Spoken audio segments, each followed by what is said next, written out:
todos muito bem-vindos. É uma grande alegria receber vocês em mais uma atividade do primeiro Congresso Nacional de Medicina Veterinária e Saúde Animal Online, o primeiro APROMED-VET, promovido pelo Instituto Aprovador. Eu sou Denise Vilaverde, doutora em produção digital, professora, pesquisadora e integrante da comissão organizadora deste evento. O Instituto Aprovador atua na formação científica, acadêmica e profissional, prezando pela qualidade do conteúdo, rigor metodológico e pela construção científica do conhecimento. Nesse sentido, o APROMED-VET foi idealizado com o objetivo de fortalecer a formação técnica, científica e profissional de estudantes, pesquisadores, docentes e profissionais da área da medicina veterinária e saúde animal. Nosso congresso está sendo realizado entre os dias 10 a 13 de junho, em formato 100% online, promovendo a troca de conhecimentos, atualização científica e integração entre as diferentes áreas de atuação da medicina veterinária. Agradecemos imensamente a presença de todos vocês e também a disponibilidade do nosso palestrante, que contribuirá com a temática muito relevante para a formação acadêmica e profissional dos participantes. Desejamos que todos aproveitem ao máximo essa atividade, participem, façam anotações, comentários e absorvam o máximo o conhecimento compartilhado. Sejam todos muito bem-vindos e tenham uma excelente palestra. Olá, gente, tudo bem? Eu espero que vocês estejam bem. É um prazer muito grande estar aqui no primeiro APROVET. Meu nome é Paloma, eu sou médica veterinária e estou aqui para apresentar um tema para vocês, né? O tema da palestra, que é Tomada de Decisão Terapêutica na Clínica Médica Veterinária, uma abordagem fisiopatológica, tá? É um prazer muito grande para mim estar aqui apresentando esse tema para vocês. Falar sobre clínica médica, para mim, realmente é muito importante. É uma especialidade, realmente, que é muito importante para mim. Eu realmente, genuinamente, amo clinicar. Então, é muito prazeroso para mim estar aqui, né, falando um pouco sobre terapêutica para vocês. Eu espero muito que seja uma palestra proveitosa e vamos lá!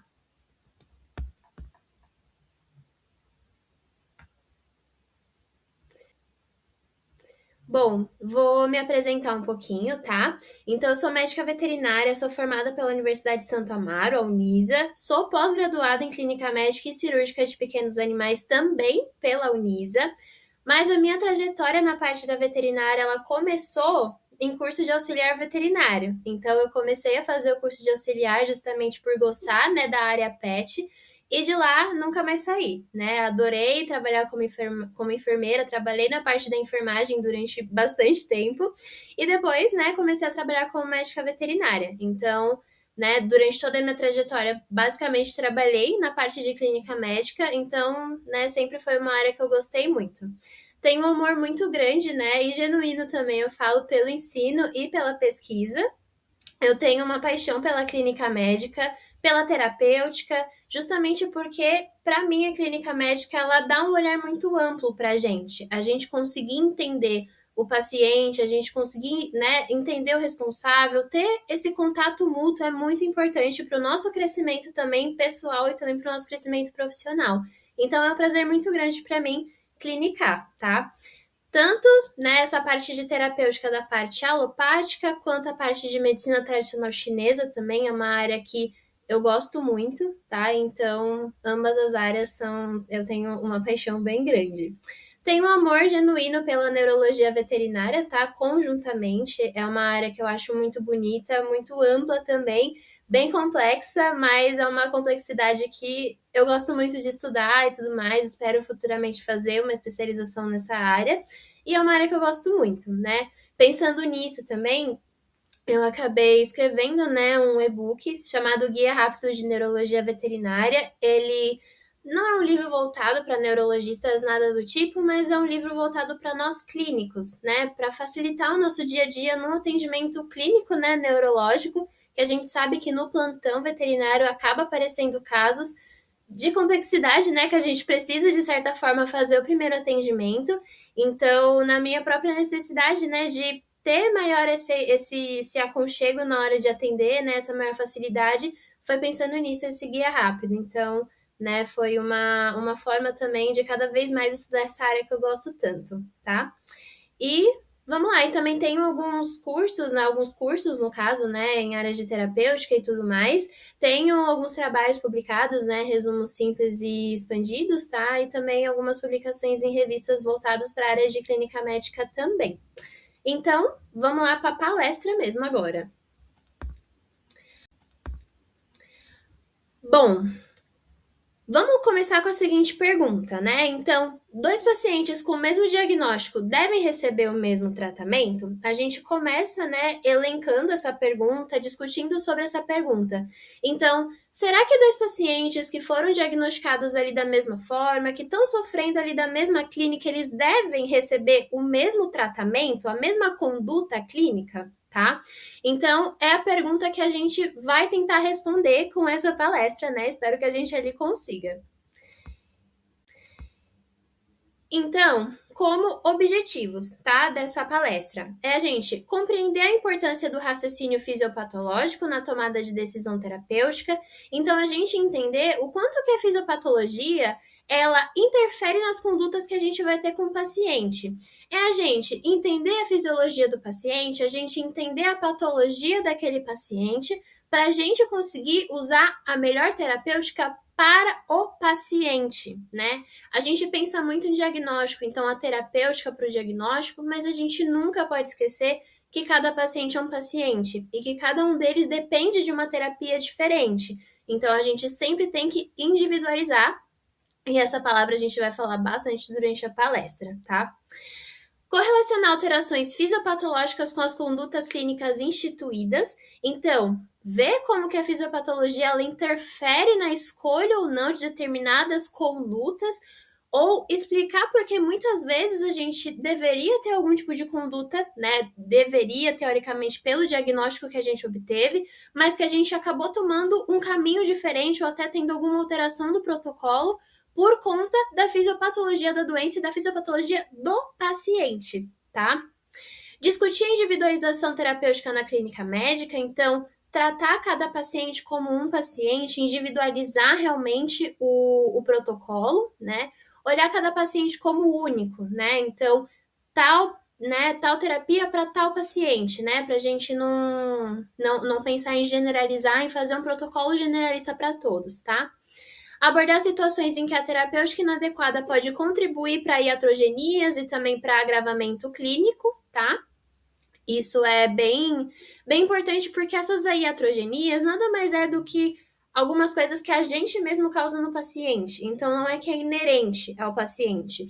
Ele não tem determinadas alterações, mas a gente, conforme o nosso protocolo, a nossa conduta, a gente acaba gerando, querendo ou não, tá? Estimular o pensamento clínico crítico na escolha e monitoramento dos tratamentos, porque é justamente isso.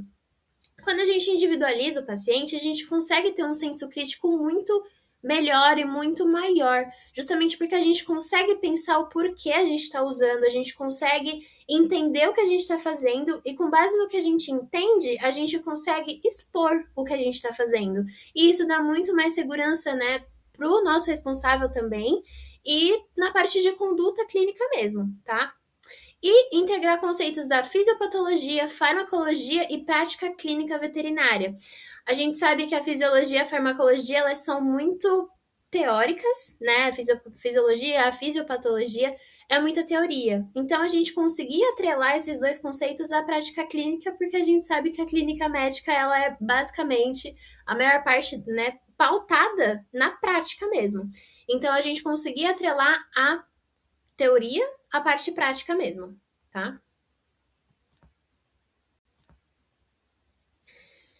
Então, a gente vai começar falando sobre a terapêutica automatizada, né? O que que seria ela? Basicamente, essa terapêutica automatizada é quando a gente literalmente faz as coisas no automático sem pensar muito nas comorbidades e nas individualidades do paciente, tá? Então, quando a gente atrela algum protocolo sem pensar se aquele paciente pode ter alguma doença prévia que a gente ainda não descobriu, sem levar em conta fatores como espécie, idade, raça. Então, tudo isso entra nessa automação, né? Utilizar protocolos muitas vezes muito empíricos, coisas do tipo, tá? Outras coisas que a gente fala e vamos falar mais para frente também, parte de polifarmácia, tudo isso entra muito no automático, né? A polifarmácia nada mais é do que a gente ficar aplicando várias medicações no protocolo a fim de, claro, melhorar a condição do paciente, mas muitas das vezes são medicações que poderiam ser, né, entradas no protocolo em momentos diferentes e são, né, muitas vezes utilizadas de uma vez. Então tudo isso entra nessa terapêutica automatizada. Esse slide, basicamente, ele mostra dois medicamentos que são muito usados na prática clínica, né? Nas condutas clínicas mesmo, que são antibióticos de amplo espectro e também os anti-inflamatórios, né? Principalmente os corticoides. Então, são dois tipos de medicação que são muito usados em diversos protocolos, que precisam muitas vezes ser usados sim, justamente por conta do espectro de ação desse antibiótico e também por conta da ação do corticoide, né? A gente sabe que a amoxicilina, que é essa imagem, né, do medicamento em azul, ela é um antibiótico de amplo espectro, né? Então, ela é usada em vários tipos de protocolo e age muito bem em diversos tipos de protocolo. Claro que hoje, a gente falando de individualizar o protocolo, ver se realmente é necessário, pensando não só isso, mas pensando no conceito de saúde única, na parte de resistência a antibióticos, resistência microbiana. Então, tudo isso entra naquilo de é necessário usar? O paciente realmente precisa? Né? O paciente teve tal diagnóstico, mas ele realmente precisa entrar com tal medicação? É o momento certo? Tá? Assim como essa parte do corticoide, né? Essa imagem em vermelho. Justamente, ele age muito bem na cascata da inflamação, age em muitos aspectos, então, ele realmente está presente em muitos protocolos, mas é a mesma coisa, é a gente prezar quando usar, qual dose usar, por quanto tempo usar e individualizar o paciente. Precisa usar mesmo? Será que eu entro agora no protocolo? Será que eu consigo não usar ele por hora? A gente sabe que os corticoides, eles são ótimos e agem em muitas coisas e a gente atrela muito, até quando a gente fala de protocolos de forma empírica. Mas é muito necessário a gente tentar entender a clínica do paciente ao máximo para ver se há necessidade ou não de entrar, por conta dos malefícios que já são conhecidos com o uso extremo do corticoide, tá?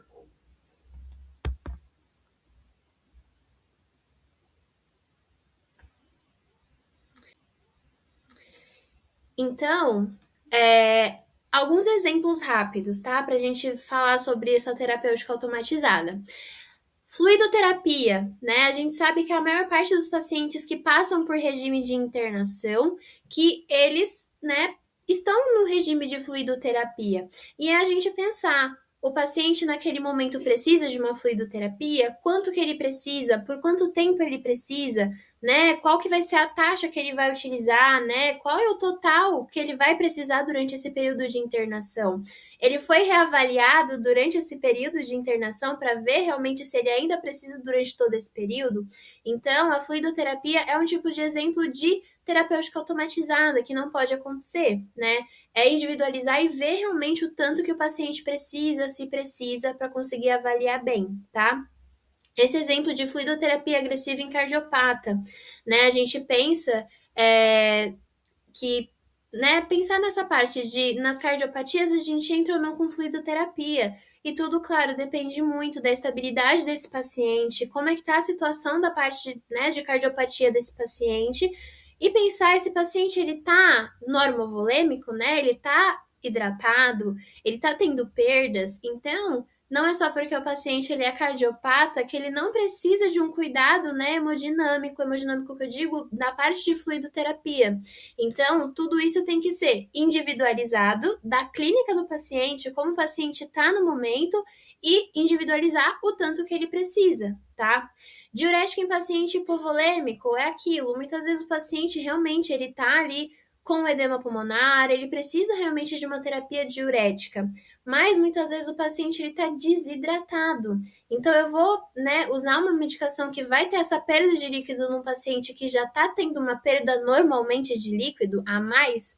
Então é pensar, se ele tá hipovolêmico, será que vale a pena eu entrar com essa terapia diurética realmente muito agressiva, ou até não entrar com uma terapia para controle hidroeletrolítico?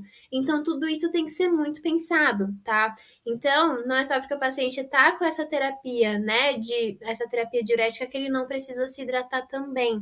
Não é só porque esse paciente pode ter o acúmulo de líquido que ele não precisa se hidratar. A gente precisa ver a clínica desse paciente e não só o diagnóstico que ele tem, tá? Corticoide sem diagnóstico definitivo, a gente sabe que o corticoide ele entra muito de forma empírica nos protocolos, justamente porque ele tem diversas doses e ele entra na parte da cascata da inflamação, mas ele acaba tendo outras funções também. Então, o corticoide ele é amplamente usado, tá? Principalmente quando a gente fala de empiricamente. Mas é aquilo, a gente sempre usar com critério, tentar ao máximo avaliar esse paciente, ver o tanto que ele realmente precisa, por quanto tempo, às vezes tentar minimizar, tentar, né, ter o histórico desse paciente, né, ao todo e da melhor forma possível, para a gente evitar que ele use tudo em excesso, né? Não fazer essa automação da terapêutica, não, ele precisa, vai usar por 3 dias a mesma dose e tudo mais. Então, assim, sempre fazer esse controle, sempre entender que nada pode ser automatizado, que esse paciente precisa ser avaliado com bastante critério para conseguir realmente ter uma boa resposta à parte terapêutica.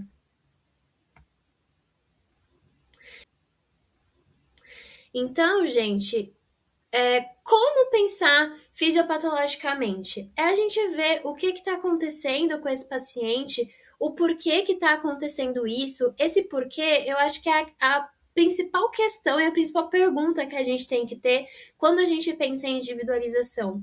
É a gente se perguntar o porquê que eu estou fazendo isso. Ah, eu estou fazendo isso porque normalmente essa doença pede tal protocolo?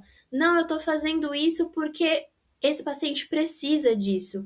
Por mais que ele tenha um diagnóstico em que essa medicação não seja, às vezes, a primeira opção, mas ele precisa disso porque ele ou não pode aquela outra medicação, ou porque acredito que ele vai responder muito melhor, levando em conta a patologia, a fisiopatologia dele. Então, isso é individualizar o paciente. Qual mecanismo mantém o processo? Então, acho que fica mais fácil quando a gente consegue exemplificar. Então, por exemplo, um paciente com anemia, né? A anemia, ela não é um diagnóstico, a anemia, ela é um sinal clínico. Ela me mostra que tem ali alguma coisa acontecendo que eu preciso investigar. Eu preciso investigar de onde está vindo essa anemia, porque não adianta eu saber que ele tem anemia e fazer várias manobras para correção. Só que muitas vezes eu vou fazer essas manobras, mas nada vai resolver a clínica primária do paciente, porque eu não entendi qual mecanismo está mantendo essa anemia. Então, esse paciente é um paciente com anemia porque ele está tendo uma hemorragia ativa? Esse paciente está com uma anemia porque ele está tendo uma perda gastrointestinal que muitas das vezes eu não estou vendo, mas está tendo? Esse paciente está com anemia porque ele é um paciente que está hemolizando por alguma razão? Não, esse paciente é um paciente doente renal. Então, ele está realmente tendo esse quadro de anemia por conta de uma deficiência ou uma baixa responsividade à eritropoetina. Então, assim, tem várias razões, né, para acontecer uma anemia. Então, eu entendendo o mecanismo, eu consigo entender como que esse processo está sendo mantido, para aí eu intervir e individualizar ainda mais esse paciente, tá? O que ameaça a vida, né, desse paciente? Esse paciente realmente está sofrendo uma ameaça à vida, né? Essa doença realmente está tendo uma progressão que eu não desejo? Ah, ele está sendo controlado. Não, mas não tem uma gravidade tão grande, mas eu não estou conseguindo controlar. Isso é individualizar, porque às vezes o que pra gente não, mas às vezes o que a literatura diz que não é tão grave, muitas vezes para um paciente que está com comorbidade é grave sim, porque já é um paciente comprometido. Então a gravidade da doença, né, o tanto que ameaça a vida do paciente, também para a gente saber a gente precisa individualizar ele, tá? E o que realmente precisa ser corrigido é quando a gente fala, por exemplo, de idades. Muitas coisas em um paciente filhote, eu vou ter alterações que não precisam ser corrigidas, que essas mesmas alterações, se eu tivesse num paciente idoso, eu ia precisar corrigir. Então, por exemplo, um paciente filhote que eu fiz um exame sérico ali, um exame de sangue, e eu vi que a fosfatase alcalina tá alta. E aí eu penso, nossa, será que ele tá com algum comprometimento hepático? Será que ele tá com alguma alteração ali nessa parte medicamentosa, né? Essa parte medicamentosa induzida, corticoide induzida? Será, né? Então, será que realmente essa parte está comprometida? A gente lembra que tem as isoformas, né, da fosfatase alcalina e uma delas é a óssea. Então, a gente precisa lembrar disso para a gente pensar.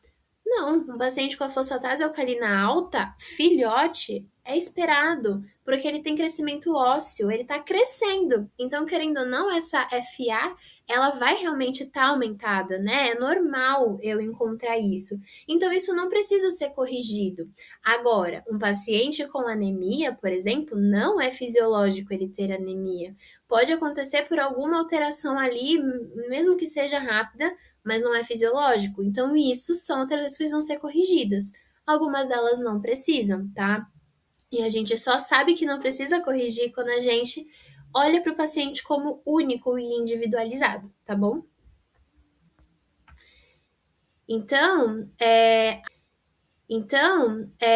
aquilo, a terapia ideal, ela não combate apenas os sintomas, ela interfere no mecanismo que os produz. Então, é aquilo, a gente não tem que tratar só os sinais clínicos, os sintomas que o paciente está apresentando, mas a gente tem que tratar o paciente em si, o mecanismo, entender causa base. Porque se eu só trato o sintoma, eu mascaro o que ele pode estar sentindo e ele pode vir a sentir a mesma coisa de novo. Agora, se eu entendo o mecanismo ali que está sendo produzido, a causa base, muitas das vezes eu consigo a cura completa do paciente, dependendo do que ele tem, tá? Agora, a gente fala dos pilares da decisão terapêutica, tá? A gente vai falar então sobre algumas coisas que influenciam na nossa decisão, do porquê tomar determinadas condutas e também focar novamente da importância de individualizar realmente cada protocolo.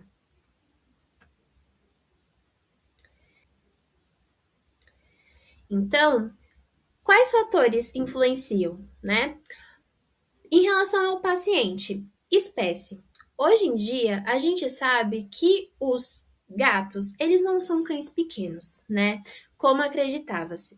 Então, hoje em dia, já é muito, né? A gente sabe, de modo geral, que a gente não deve usar o mesmo protocolo para cães e para gatos, que a gente deve individualizar, que cada raça, espécie tem a sua particularidade, tá? Então, o protocolo que eu uso para um cão é um pouco difícil hoje em dia utilizar para um gato. Claro que às vezes eles usam as mesmas medicações e às vezes eles têm até o mesmo diagnóstico, mas o comportamento é totalmente diferente, tá? Então, enquanto, por exemplo, para cão eu consigo às vezes atrelar um maior número de medicação, o gato já não aceita, pelo fato de que só dar a medicação para o felino já é um período estressante, né? Esse manejo com ele já estressa. Então, eu dar 3 medicações para um cão é muito diferente de dar 3 medicações para um gato. Então, entra nesse quesito também de polifarmácia que a gente conversou, né? Do quesito de quais eu devo priorizar, quais realmente são importantes para o caso dele nesse momento. Qual medicação, talvez mais para frente, eu possa atrelar, né? Que não precise necessariamente ser agora que o paciente não está apto para receber. Então, tudo isso precisa muito ser preconizado, né? De entender que cada espécie tem o seu comportamento individual. Idade, né?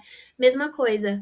Um paciente jovem vai responder diferente de um paciente idoso. Um paciente filhote vai responder diferente de um paciente jovem, que vai responder diferente de um paciente idoso.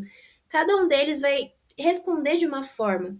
Então, a gente tem que individualizar e entender cada um deles para a gente ver e estimar mais ou menos como que vai ser a resposta clínica. Porque muitas vezes eu posso esperar uma resposta rápida de um paciente que já é idoso, sendo que o metabolismo dele já não é igual de um paciente jovem. E muitas das vezes eu vou achar que a minha terapêutica não está sendo eficaz, mas não é isso. É só porque o paciente é um paciente que ele vai demorar mais para responder, justamente porque ele tem as particularidades da idade, tá? Comorbidade, então acho que esse é o ponto mais importante e é uma coisa que a gente precisa muito individualizar. A gente nunca pode olhar o paciente como um diagnóstico. O paciente é o paciente, né? Então, o paciente ele precisa ser olhado com um olhar clínico, tá? E com um olhar de realmente individualizar. Eu tenho dois pacientes, por exemplo, com a suspeita de uma hemoparasitose. Eu vou entrar com determinada medicação, é a mesma, mas eles vão responder da mesma forma? Não vão responder por mais que eles, né, estejam com a mesma doença. Porque muitas das vezes o fígado, o rim não está funcionando da mesma forma nesses dois pacientes. Às vezes um tem alguma comorbidade que o outro não tem. Então, esse é o perigo da gente automatizar os protocolos, porque a gente acha que porque um paciente respondeu, o outro vai responder também. Claro que é o que a gente espera, né? Claro que a gente faz todos, né, essa base de condutas e de terapias baseadas em estudos com a maioria dos animais. Mas não tem jeito, cada um deles tem, né, esse metabolismo, essa particularidade própria, que é do paciente. Então, tudo isso sempre precisa ser colocado ali na pontinha do lápis para a gente saber, né? E para a gente também não se frustrar em relação aos nossos próprios protocolos. Mas é entender que cada paciente responde de uma forma, tá? E do paciente o estado hemodinâmico, né? Parte de hidratação, parte como tá a parte de perfusão, tudo isso, né, é muito relevante quando a gente fala de resposta clínica, tá? Resposta terapêutica, no caso. Em relação à doença, a gente conhecer etiologia, conhecer a gravidade da doença, a gente sabe que quanto mais grave a doença, mais difícil de responder à terapia, mas ao mesmo tempo, algumas doenças que às vezes não parecem graves para alguns pacientes comprometidos acaba tendo uma gravidade maior. Então, tudo isso também tem que ser considerado. Reversibilidade, isso principalmente quando eu falo com o tutor, né? A parte da expectativa, essa parte do diálogo com o tutor, né? Tutor barra responsável, né? Então, é muito diferente você falar com o responsável de um diagnóstico em que você pode ter reversibilidade, né? Saber que, por exemplo, o seu animal, se você fizer uma boa terapêutica, fizer os cuidados necessários, que ele pode vir a reverter o quadro dele. É muito diferente você ter esse tipo de conversa e você ter a conversa, né, com um responsável de que o que o paciente dele tem não é reversível mais. Então, a diferença de como falar, a diferença de como abordar, a parte da linguagem não verbal, a parte da empatia que a gente fala com o tutor, ela é diferente. Não que nas outras formas você não tenha, mas nesses casos precisa ter muito tato, ter muita empatia de entender que o responsável e você mesmo está lidando com um paciente em que ele não vai ter uma melhora clínica, ele pode ter um controle, tá? Então, tudo isso precisa ser conversado com o responsável, conversar sobre cuidados paliativos, conversar sobre a parte de bem-estar, tá? Dizer que, mas quanto normalmente um paciente com tal diagnóstico costuma sobreviver? Né, em relação à sobrevida, que muitos responsáveis, né, querem saber. É muito difícil de prever, justamente por conta da particularidade do paciente, no caso. Justamente porque o mesmo paciente pode vir a ter essa sobrevida maior ou essa sobrevida menor. Então depende muito da resposta dele, né? Isso é individualizar, tá? Que é uma das coisas que é importante individualizar porque a gente não consegue dar essa certeza clínica, né? Então é um outro ponto importante. E o estágio clínico, né? Eu tenho muitas doenças que têm vários estágios. Então, eu preciso saber em qual estágio o paciente se encontra para também conseguir passar a maior fidedignidade para esse tutor do que está acontecendo, tá?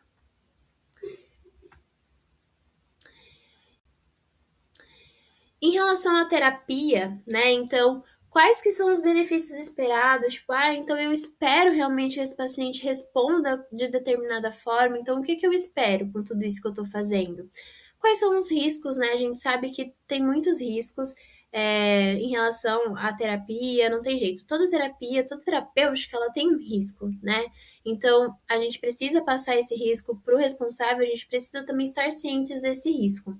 Parte de custo, né, que hoje em dia a gente tem que colocar também muito na ponta do lápis, porque não adianta a gente, né, como clínico, independente da especialidade, querer passar a melhor medicação que a gente pode. Claro que a gente gostaria sempre, mas eu ter um tutor, né, um responsável que não consegue aderir a esse tratamento por conta de custo. Então, a minha própria terapêutica, ela vai ser é, prejudicada muitas das vezes por conta do custo, né, de toda essa parte dessa terapêutica. Então, tudo isso precisa ser muito bem conversado para que o, né, o responsável não crie algumas expectativas por conta da falta do tratamento e você mesmo não se frustre com a terapia que você está instituindo, tá? Disponibilidade, né? Então, mesma coisa, não adianta eu passar um produto no mercado que é muito bom, mas que ele não é disponível para compra em relação ao tutor. Então, como não é disponível, ele muitas vezes não vai aderir ao tratamento, tá? Em relação ao tutor, entra muito em questão da própria terapia. Então, adesão, né? O quanto que o tutor consegue aderir a esse tratamento. Então, por exemplo, eu tenho uma medicação que precisa fazer a cada 6 horas, a cada 8 horas. O tutor ele vai ter essa disponibilidade para tirar do tempo dele essas 8 horas, porque muitas vezes é porque ele realmente não consegue, porque realmente ele né, trabalha o período de 12 horas, então não tem como ele fazer uma medicação a cada 8. Então, tudo isso precisa ser colocado ali na ponta do lápis para escolher a melhor conduta, tá? Limitações financeiras que entram nessa parte de custo e o manejo domiciliar. É quem cuida desse paciente, é cuidado pelo próprio né, responsável, é cuidado por outra pessoa. Então, tudo isso interfere muito no nosso tratamento, tá? Aqui é só um exemplo, na verdade, tá? Da parte de conduta terapêutica, que é um cão com insuficiência cardíaca congestiva e doença renal, tá? A gente sabe que um paciente com insuficiência cardíaca congestiva, eles tendem a ter edema, né, pulmonar, dependendo de qual lado que for, né, essa cardiopatia. E um paciente doente renal, eles tendem a ter alteração de perfusão, diminuição de volume e tudo mais. Então, a gente sabe que são polos ali um pouco opostos, né? Então, qual prezar? E eu falo, não existe uma regra de qual prezar, qual poupar, qual fazer ou não fazer. A regra é clara, é você avaliar o seu paciente, é você avaliar o que ele precisa. É um paciente que ele não está desidratado, ele está com uma tendência a entrar, por exemplo, num edema pulmonar. Vamos prezar por segurar um pouco a fluidoterapia, não vamos colocar, né? Não vamos pesar muito a mão, não vamos fazer uma dose muito alta, ou às vezes não vamos fazer por agora, a gente vai avaliando, né, a hidratação conforme a gente for instituindo outras medicações. Ou não, é um paciente que da parte cardiovascular ela tá controlada, mas eu tô com diminuição de perfusão, então vale a pena eu entrar com uma fluidoterapia, né, para eu melhorar essa parte de volemia, de perfusão. Então, assim, a regra é avaliar sempre o seu paciente e prezar sempre pelo bem-estar dele, né? O diagnóstico é um diagnóstico, claro que a gente sempre é pautado, né, com base nele, mas é muito importante realmente a gente entender o que o paciente está sentindo e individualizar. Porque é aquilo, não é todo cardiopata que não vai tomar fluidoterapia, não é todo paciente anêmico que a gente não vai dar fluidoterapia, não é todo paciente renal que a gente vai ter que, né, colocar na fluidoterapia também. Então, individualizar o paciente, né, que essa automação acaba fazendo com que os pacientes sejam prejudicados e acabam não recebendo o que eles precisariam receber, tá?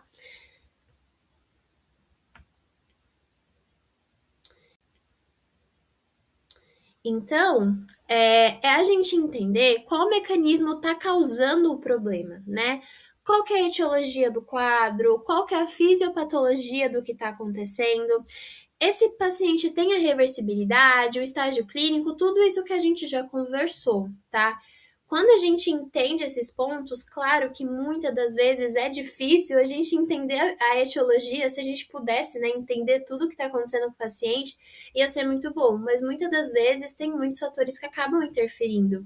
Mas tudo isso, a gente buscar por entender o mecanismo, entender a fisiopatologia, né, entender o paciente de forma individual, juntamente com o diagnóstico que ele teve, faz com que a gente consiga fazer uma conduta muito mais correta, uma conduta, né, clínica muito mais assertiva que a gente fala, tá?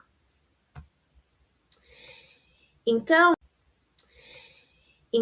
aqui é um exemplo, né? Quando a gente fala dessa terapia automatizada. Aqui é um gato, né? Ele basicamente está com sinais de dispneia, que seria essa angústia respiratória, essa dificuldade respiratória. E aquilo, muitas das vezes, quando a gente recebe um paciente desse na clínica médica, a gente primariamente pensa na terapia diurética, né? A gente pensa que esse gato ele pode estar num quadro de efusão pleural, a gente pode pensar que ele está no quadro de um edema pulmonar, apesar de ser um pouco mais difícil, mas que pode acontecer também. E a gente pensa muito nisso. Só que a gente tem que sempre lembrar que a dispneia é um sinal clínico, ela nunca é um diagnóstico. Então a gente tem que pensar que podem existir várias causas para uma dispneia.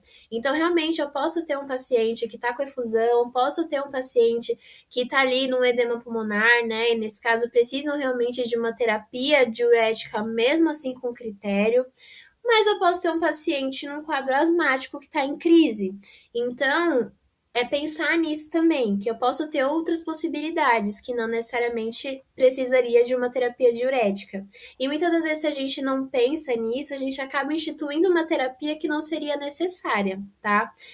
E, mas o que é importante também? Na parte da emergência, é difícil você ter esse contato direto com o tutor, né? A gente acaba fazendo as perguntas básicas para a gente conseguir entender o quadro do paciente, mas aqui a anamnese, assim como todo o resto, ela é uma parte-chave do diagnóstico.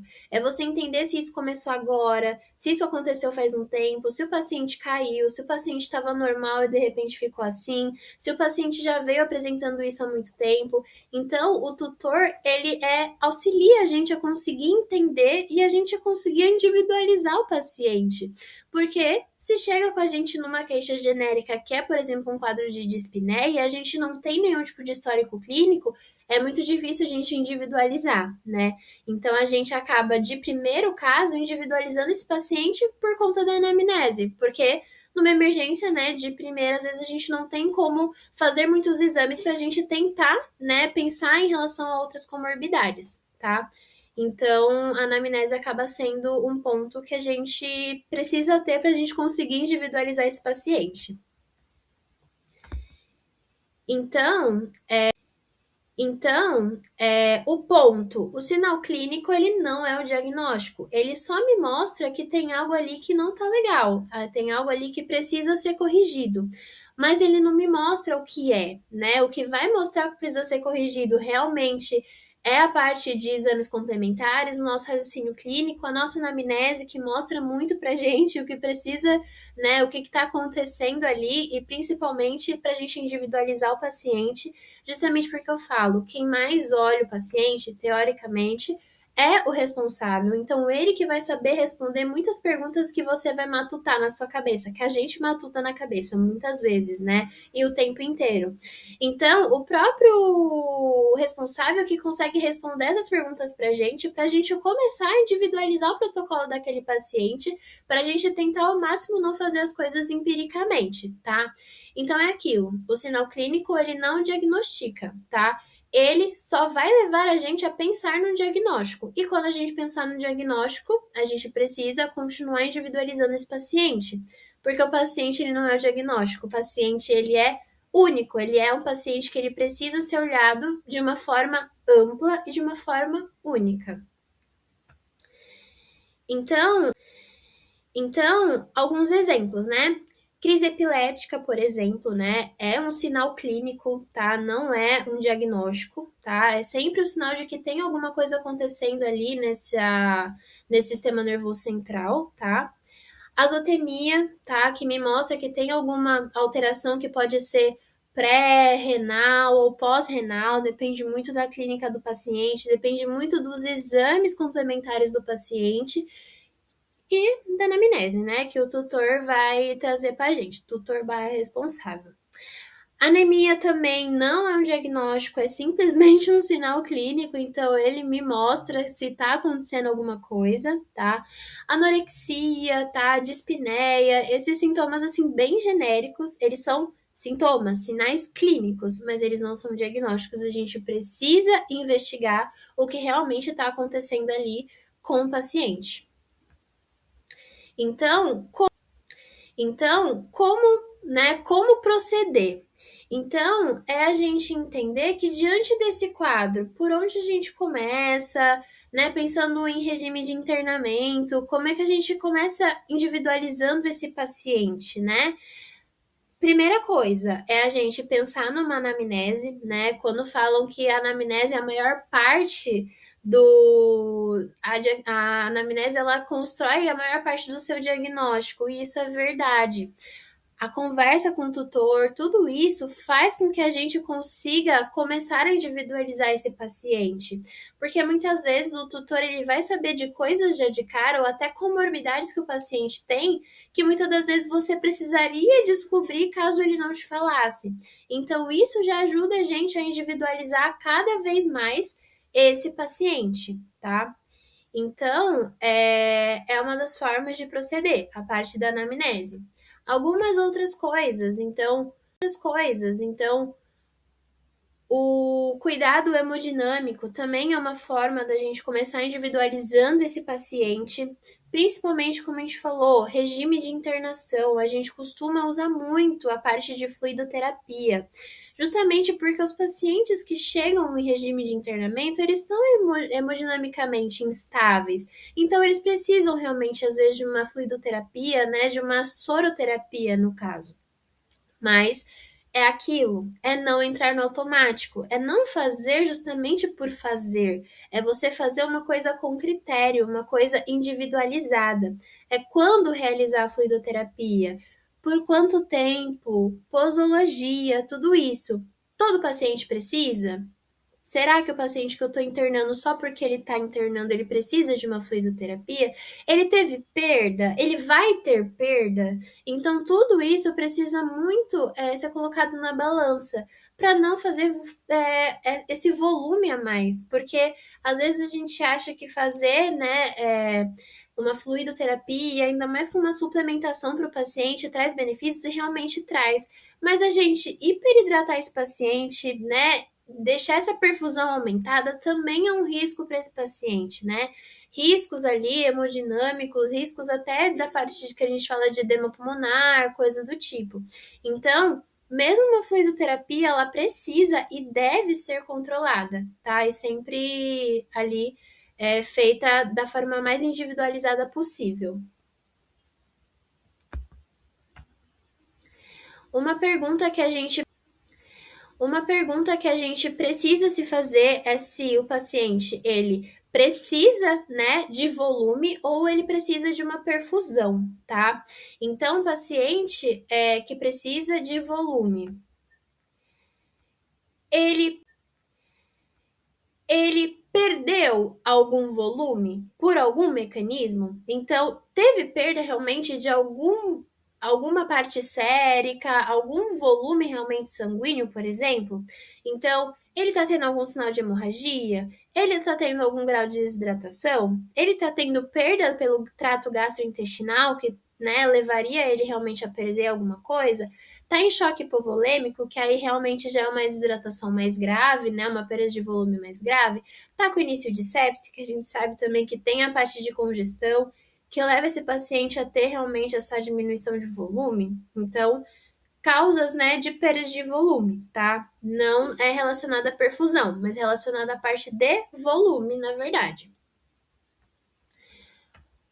O paciente, ele precisa de perfusão, então o volume dele está adequado, ele não teve perda de volumes ali que, né, pelo menos notáveis, mas ele não está chegando esse volume ao tecido. Esse é o problema da perfusão. Então, eu posso ter volume, mas o meu volume não chega, tá? Até onde eu preciso. Então, isso acontece quando eu penso em falência cardíaca, né? Quando esse coração ele tá ali com volume, mas ele tá com um problema realmente de realizar essa contratilidade. Obstrução de fluxo, então eu tenho, por exemplo, volume, mas eu não consigo expandir esse volume por algum tipo de obstrução.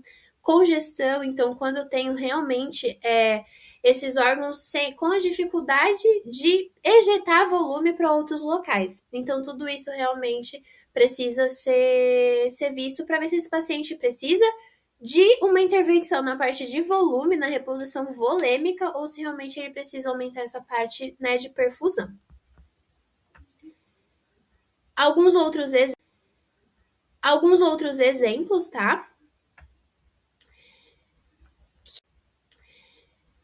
Que, por exemplo, é o uso racional de fármacos, tá? A gente sabe que a gente tem muitas classes de fármacos e, independente de qual seja, eles precisam ser usados de uma maneira racional, precisam ser colocados no protocolo quando realmente são necessários, tá? Pra gente evitar qualquer tipo de interação medicamentosa, coisa do tipo. Então, a gente precisa saber muito sobre o mecanismo de ação, entender o objetivo terapêutico dessa medicação, entender os efeitos adversos que a gente pode ter, tanto os malefícios, os benefícios, né, de usar, as interações medicamentosas, principalmente quando a gente fala dessa parte de polifarmácia, então usar muita medicação ali de uma vez, e principalmente individualizar o protocolo para pacientes, todo paciente, mas, né, um exemplo quando a gente fala de hepatopatas e nefropatas. A gente sabe que a dose para um paciente hepatopata não vai ser o mesmo para um paciente ígido, vai ser totalmente diferente. Paciente que tem alteração hepática, ele tem problema de biotransformação, ele tem vários tipos de problema que realmente precisam, né, de um ajuste de dose, para a gente não ter uma sobredose ou até para a gente não ter até uma subdose. Então, tudo isso precisa ser muito colocado na balança.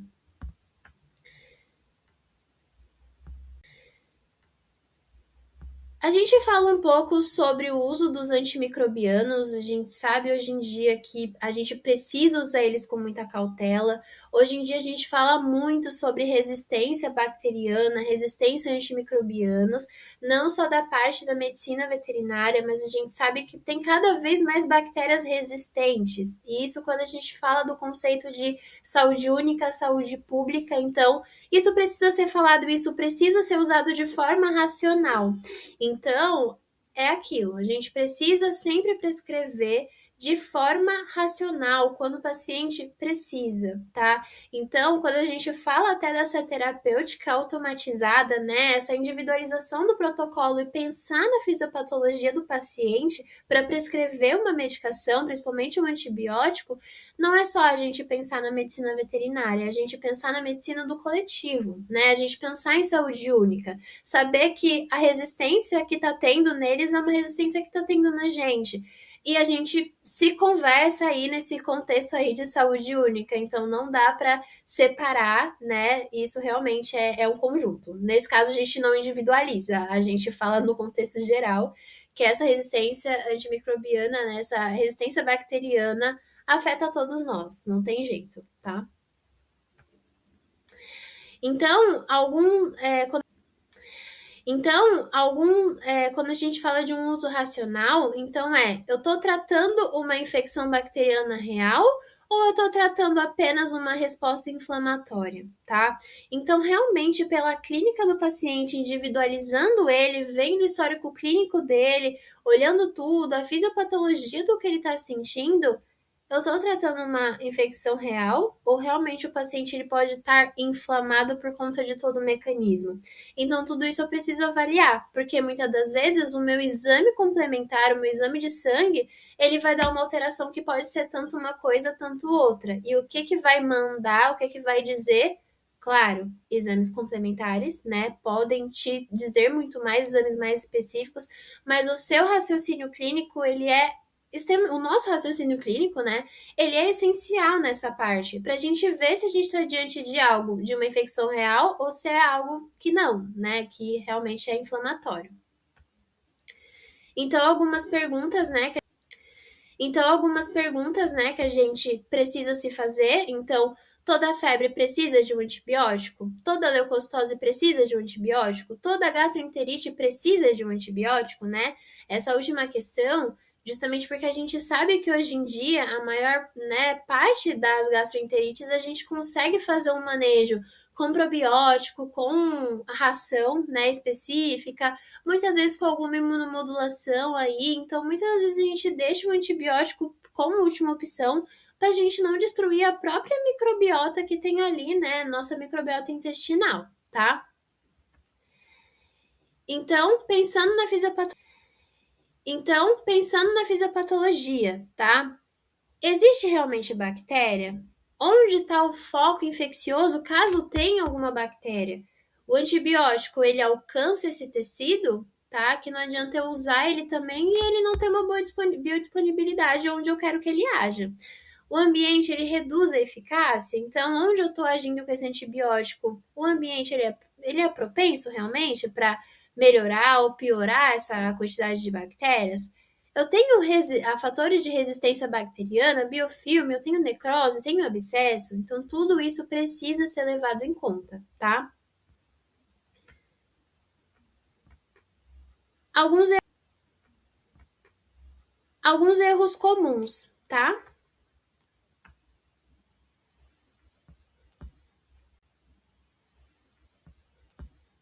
Excesso de medicamentos, que a gente fala da parte de polifarmácia, né? Então essa ideia, né, de que usar muita medicação, ela pode realmente trazer benefícios para o paciente. E a ideia, né, realmente na teoria, ela seria isso, a gente utilizar várias medicações para a gente pegar todas as partes, né, que a gente precisa para aquele paciente, né, todas as comorbidades. Mas a gente tem que pensar nas iatrogenias, tem que pensar nas interações medicamentosas que podem acontecer, e tudo isso precisa ser colocado ali na ponta do lápis para a gente ver se realmente é o momento de entrar com tanta medicação, se, por exemplo, aquele paciente está apto a receber tanta medicação. Então, tudo isso tem que ser, né, conversado e visto e individualizar o paciente, tá? Para realmente ver se ele precisa. Tratar exame não paciente, né? Que o exame é um exame. O que vai me dizer qual terapêutica que eu vou entrar é o paciente, é como ele está clinicamente, é a minha anamnese, é como o paciente, é como o tutor está vendo que o paciente está em casa, é o tutor vendo se ele está confortável ou não. Então, tudo isso é o que vai me dizer na parte de conduta terapêutica, não só o exame. O exame, ele é um facilitador e ele ajuda a gente, mas o que vai dizer é a clínica do paciente. Ignorar a fisiopatologia, que se eu não entender como que essa doença funciona, é muito difícil de conseguir ter uma conduta, né, assertiva. O uso empírico excessivo, a gente sabe que muitas medicações a gente acaba entrando de modo empírico mesmo, mas é sempre ao máximo tentar, né, tratar a causa base, individualizar, pensar ali no paciente, né, de uma forma mais ampla, para a gente tentar evitar esse uso empírico. E não reavaliar a resposta terapêutica. Aqui a gente fala Aqui a gente fala, né, um pouco sobre cada tópico, então da parte de polifarmácia, né, que acaba tendo esse mascaramento clínico, porque eu acabo usando tanta coisa que eu não sei o que está funcionando, o que é que não está funcionando, e às vezes eu só sei o que não está funcionando quando eu preciso tirar essa medicação, e aí eu vejo que realmente ela não tá, né, que tirando ela teve alteração no quadro. E às vezes até tirando essa medicação não tem alteração no quadro clínico. Então, muitas das vezes esse excesso de medicação faz isso, tá? Coloquei ali essa cistite idiopática felina, que é mais, às vezes a gente pensa em tanta medicação, em tanta coisa para tentar melhorar essa cistite idiopática, né? Que a gente já sabe que a causa não é inflamatória, quer dizer, ela tem uma inflamação envolvida, mas ela não é responsiva anti-inflamatória, não é responsiva antibiótica, porque ela é uma doença neurogênica. Então, assim, o que ela precisa são fatores de mudança de manejo ambiental, né? Esse manejo sanitário, o manejo relação tutor-animal ali, tá? Então, não adianta a gente fazer 1 milhão de medicações para tentar melhorar o quadro clínico daquele paciente. Claro que a gente precisa medicar, principalmente analgesia, porque são pacientes que sentem bastante dor, mas a gente precisa tratar o ambiente, né, para ter a melhora desses pacientes. Então, é uma doença multifatorial, tá? Tratar o exame não tratar o exame e não o paciente, tá? Justamente porque as alterações laboratoriais isoladas, elas não dizem nada pra gente, tá? A gente pode ter exames muito bons com pacientes clinicamente instáveis e maus, como a gente pode ter exames muito ruins com pacientes estáveis. Então, isso acontece. Então, o laboratório, ele me ajuda quando eu tenho a clínica do paciente, porque senão eles são números isolados, tá? Exame sem correlação clínica também, então tudo tem que ter o aval, né, clínico, tem que ver como é que ele está clinicamente. Intervenção desnecessária só porque tem alteração no exame, sem considerar a clínica do paciente, sem individualizar esse paciente. E a gente acaba tendo perda do raciocínio clínico quando isso acontece, tá? Não tem jeito. Justamente porque eu acabo intervindo sem ter um porquê. E eu falo que quando a gente entende o porquê a gente faz, a gente consegue explicar o porquê estamos fazendo isso. E isso tem muita relação com a relação que a gente tem veterinário, né, responsável. A gente precisa entender as nossas condutas para a gente conseguir passar as nossas condutas para os responsáveis, porque a gente sabe que hoje em dia a relação animal-humano está totalmente diferente.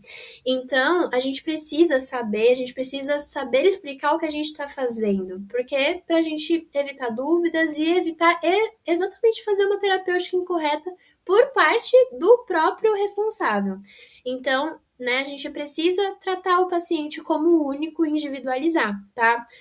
E aí tem uma frase que é: o exame complementa o paciente, ele não substitui o paciente. Um exame sem saber a clínica do paciente é só um monte de número e coisas e letras jogadas. Eu preciso saber como que tá o paciente. E não reavaliar, e não reavaliar, e não reavaliar, e não reavaliar a resposta terapêutica. Então, a gente precisa reavaliar, por mais que seja uma medicação que o paciente faz uso há muito tempo, a gente precisa saber como que está sendo feito, por quanto tempo, como que o tutor está fazendo, como que o paciente reagiu durante esse período. Porque se eu não reavaliar, eu tenho riscos de complicação. Então, a reavaliação, ela faz parte também da individualização do paciente. Tem muitos pacientes que respondem à terapia muito bem por um determinado tempo, mas o outro paciente com o mesmo diagnóstico não responde por esse tempo. Então, às vezes ele demora mais para responder, ou às vezes ele responde mais rápido. Então, tudo isso é individualizar o paciente. Por isso que a gente precisa reavaliar, precisa de retorno, por mais que seja uma medicação que o paciente faz há muito tempo, tá? Então, toda terapia precisa de monitorização, tá? Muitas vezes a reavaliação é a parte mais esquecida, tá? Isso acontece principalmente para pacientes que usam medicações de uso crônico, tá? Mas tudo isso precisa ser reavaliado, dose, né, posologia, às vezes até troca de medicação, ver como o paciente tá, isso é importantíssimo. O que muda na prática, tá? O que muda na prática, tá? Então,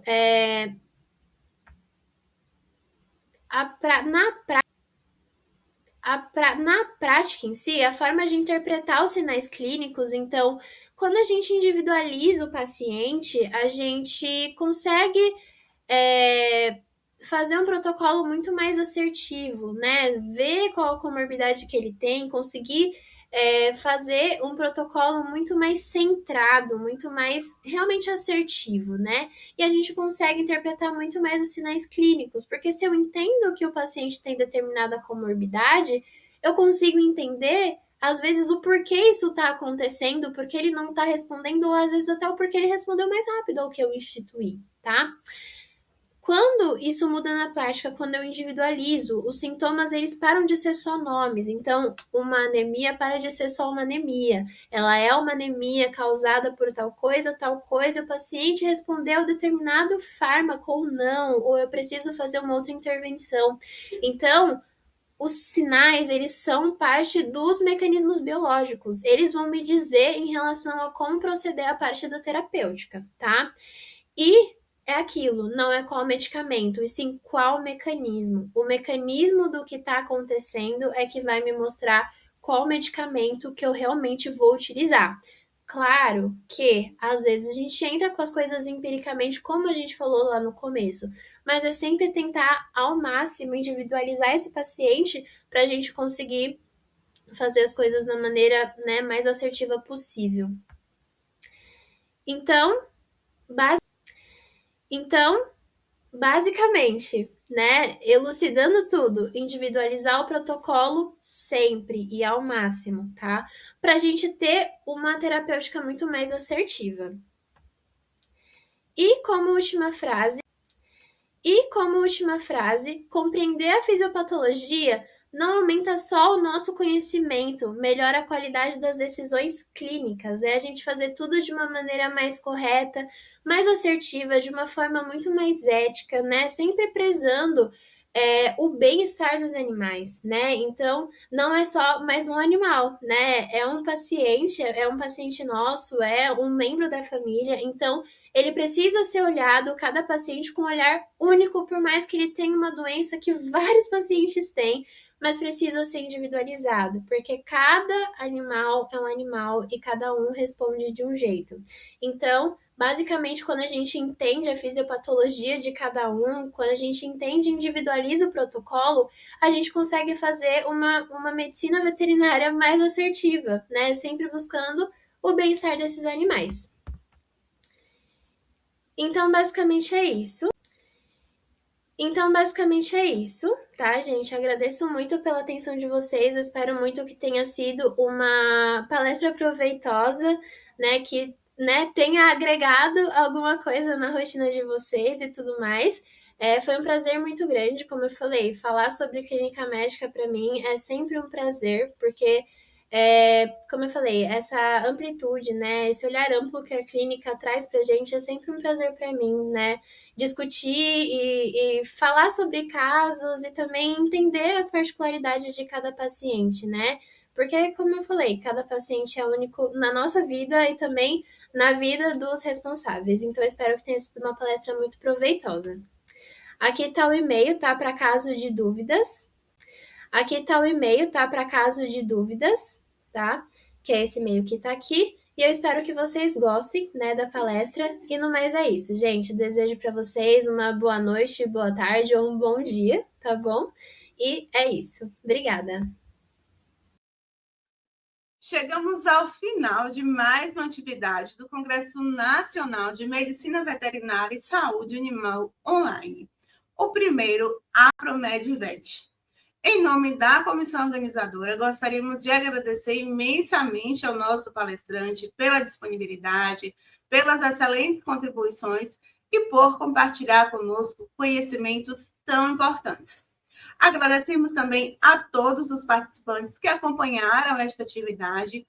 Esperamos que essa palestra tenha contribuído para ampliar a formação acadêmica, técnica e profissional de todos vocês. Continue acompanhando a programação do Primeira ProMedVet. Participem das próximas atividades e aproveitem ao máximo tudo que preparamos para vocês. Muito obrigado pela presença de todos vocês e até a próxima atividade.